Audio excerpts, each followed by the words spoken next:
9 अप्रैल से प्रारंभ होने वाले हैं नवरात्रें। यह चैत्र नवरात्र पड़ रहे हैं। इस बार अद्भुत संयोग बन रहा है। माता अपने भक्तों को प्रसन्न करने के लिए नवरात्र में आती हैं और आप लोगों के ऊपर कृपा बरसाती हैं। मित्रों, नवरात्र के पहले दिन किस माता की पूजा होती है और उनकी क्या कथा है, यह मैं आप लोगों को अपने वीडियो के माध्यम से संपूर्ण कथा माता की सुनाने जा रही हूँ कि आखिरकार शैलपुत्री माता किसकी पुत्री थी और उन्हें शैलपुत्री ही क्यों कहा जाता है, उनका नाम शैलपुत्री क्यों पड़ा। यह सब जानकारी मैं आपको अपने वीडियो के माध्यम से बताने जा रही हूँ।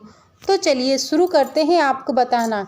इसके पहले आपसे एक छोटा सा निवेदन है, यदि आप मेरे चैनल पे नए जुड़े हैं तो चैनल को सब्सक्राइब कर लीजिए, लाइक कर दीजिए और शेयर कर दीजिए ताकि नवरात्र के फर्स्ट डे पे माता शैलपुत्री की कथा सभी भक्तगणों तक पहुंच सके। तो चलिए आपको सुनाना प्रारंभ करते हैं। नवरात्र के 9 दिन भक्ति और साधना के लिए बहुत पवित्र माने गए हैं। इसके पहले दिन शैलपुत्री की पूजा की जाती है। शैलपुत्री हिमालय की पुत्री हैं। हिमालय पर्वत का राजा है, वह अडिग है, उसे कोई हिला नहीं सकता है। जब हम भक्ति का रास्ता चुनते हैं तो हमारे मन में भी भगवान के लिए इसी तरह का अडिग विश्वास होना चाहिए, तभी हम अपने लक्ष्य तक पहुंच सकते हैं। यही कारण है कि नवरात्र के पहले दिन शैलपुत्री की पूजा की जाती है। माँ शैलपुत्री की कथा। माँ शैलपुत्री सती के नाम से भी जानी जाती हैं। इनकी कहानी इस प्रकार से है। एक बार प्रजापति दक्ष ने यज्ञ करवाने का फैसला किया। इसके लिए उन्होंने सभी देवी देवताओं को निमंत्रण भेज दिया, लेकिन भगवान शिव को नहीं भेजा।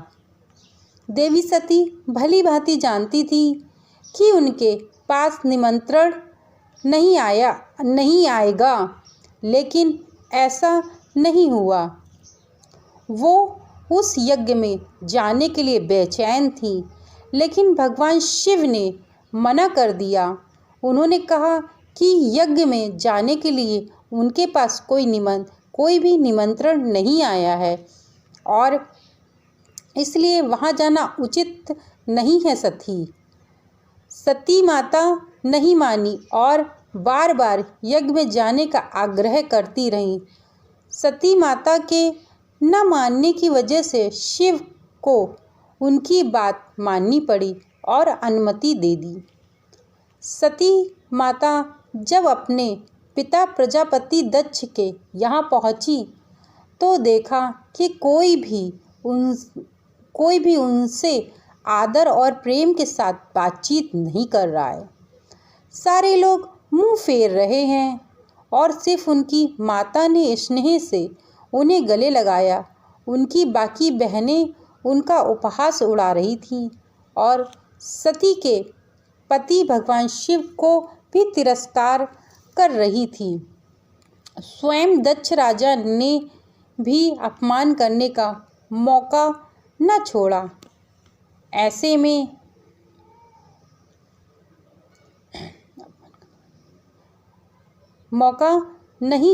ऐसा व्यवहार देख सती माता बहुत दुखी हो गई। अपना और अपने पति का अपमान उनसे सहन न हुआ और फिर अगले ही पल उन्होंने वो कदम उठाया जिसकी कल्पना स्वयं दक्ष ने भी नहीं की होगी। सती ने उसी यज्ञ की अग्नि में खुद को स्वाहा कर लिया, अपने प्राण त्याग दिए। भगवान शिव को जैसे ही इसके बारे में पता चला तो वो दुखी हो गए। दुखी होकर गुस्से की ज्वाला में जलते हुए शिव ने उस यज्ञ को ध्वस्त कर दिया। इसी सती ने फिर हिमालय के यहाँ जन्म लिया और वहाँ जन्म लेने की वजह से इनका नाम शैलपुत्री पड़ा। शैलपुत्री का नाम पार्वती भी है। इनका विवाह भी भगवान शिव से हुआ है। माँ शैलपुत्री का वापस काशी नगरी वाराणसी में माना जाता है। वहाँ शैलपुत्री का एक बेहद प्राचीन मंदिर भी है। इसके बारे में मान्यता है कि यहाँ माँ शैलपुत्री के सिर्फ दर्शन करने से ही भक्तजनों की मुरादें पूरी हो जाती हैं। कहा जाता है कि नवरात्र के पहले दिन यानी प्रतिपद को जो भी भक्त माँ शैलपुत्री के दर्शन करता है और उनके सारे वैवाहिक जीवन के कष्ट दूर हो जाते हैं। क्योंकि माँ शैलपुत्री का वाहन वृषभ है, इसीलिए उन्हें वृषरूण भी कहा जाता है।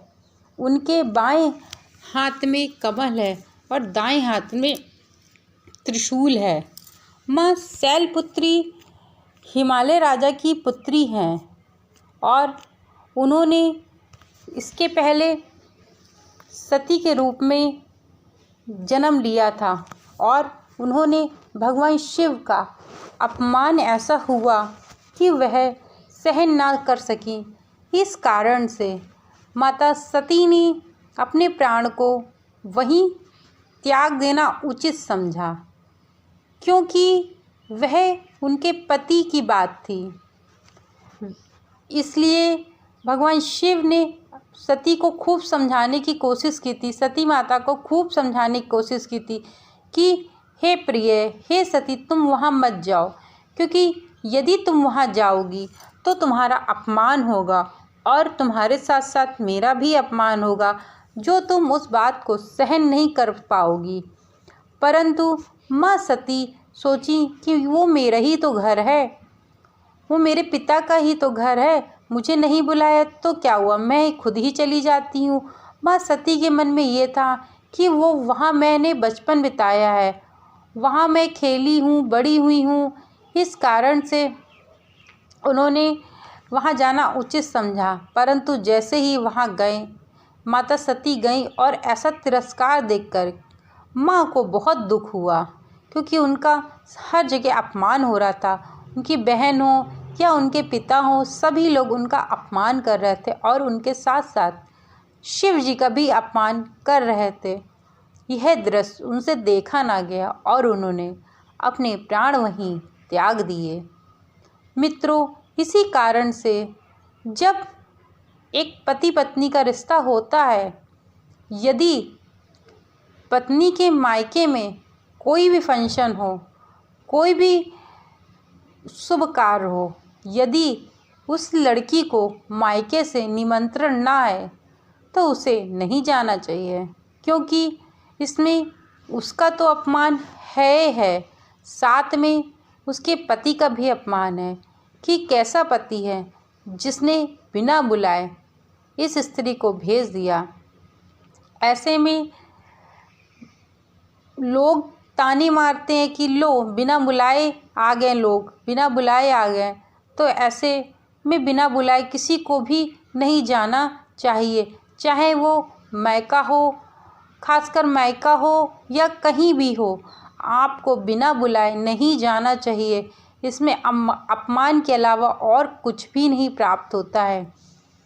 फिर उसके बाद माँ सती ने दोबारा शैलपुत्री के रूप में जन्म लिया, जो राजा हिमालय के घर में जन्मी, तब उनका नाम शैलपुत्री बना। तो माँ शैलपुत्री की यह कथा मैंने आप लोगों को सुनाई। यह चरित्र नवरात्र के पहले दिन की है। अब आप लोग इसको सुनिएगा और चैनल को सब्सक्राइब करिएगा, लाइक करिएगा। Thank you so much video को वॉच करने के लिए। और आप लोगों से एक निवेदन है, मैंने नवरात्र के विषय में सभी वीडियो अपने प्लेलिस्ट में बना दिए हैं। प्लेलिस्ट में जाकर के आप की माँ की दुर्गा सप्तशती का पाठ कैसे करते हैं और कलश स्थापना किस प्रकार से करें कि आपके घर में माँ दुर्गा का वास हो, मैंने ऐसे ही सारे वीडियो यहाँ तक कि दुर्गा माँ की संपूर्ण कथा भी मैंने आप लोगों को वीडियो के माध्यम से बता दी है। आप लोग उसमें जाके देखिए। Thank you so much video को वॉच करने के लिए।